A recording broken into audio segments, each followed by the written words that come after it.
Bonjour. Aujourd'hui, nous allons taper du texte dans LibreOffice Impress. Ouvrons LibreOffice Impress.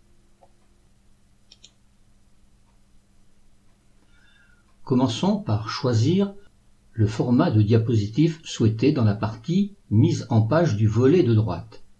Si ce volet n'apparaît pas, allons dans le menu « Affichage » et cliquons sur le volet latéral pour l'ouvrir. Ici, il est coché. Par conséquent, il apparaît. Si par hasard il est fermé, mais qu'il apparaisse ici avec la petite flèche, cliquons sur cette petite flèche pour l'ouvrir. Nous avons donc différentes mises en page que nous pouvons choisir à notre volonté. Commençons par écrire le titre dans la partie réservée à cet effet.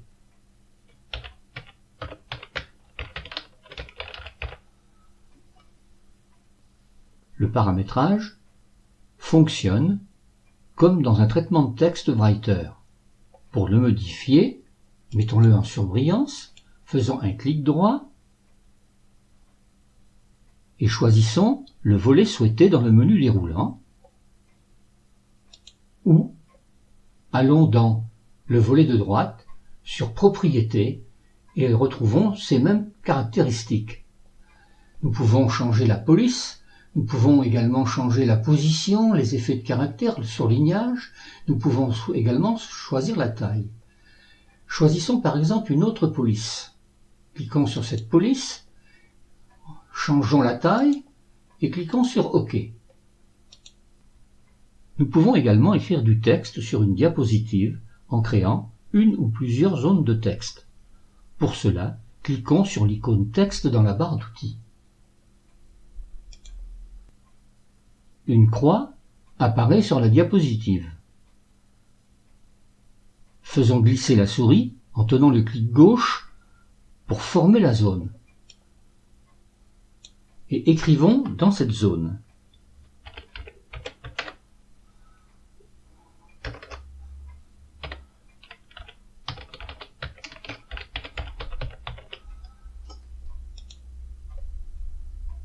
Pour modifier ce texte, double-cliquons dessus et mettons-le en surbrillance.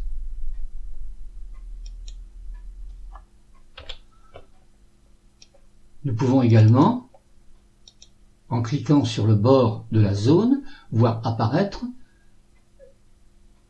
des poignées qui vont nous permettre de modifier la taille de la zone. Augmentons la taille de la police.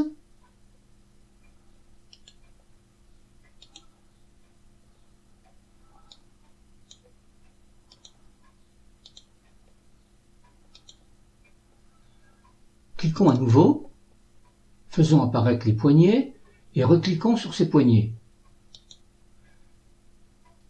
Les poignées changent de couleur.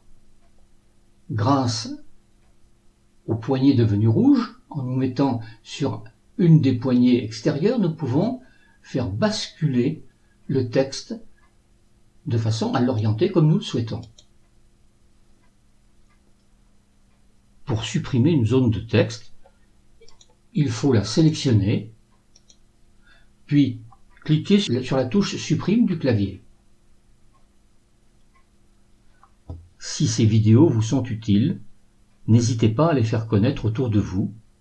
Incitez les personnes intéressées à s'abonner à ma chaîne et à cliquer sur la petite cloche située à droite du bouton abonner pour être averti de la mise en ligne d'une nouvelle vidéo.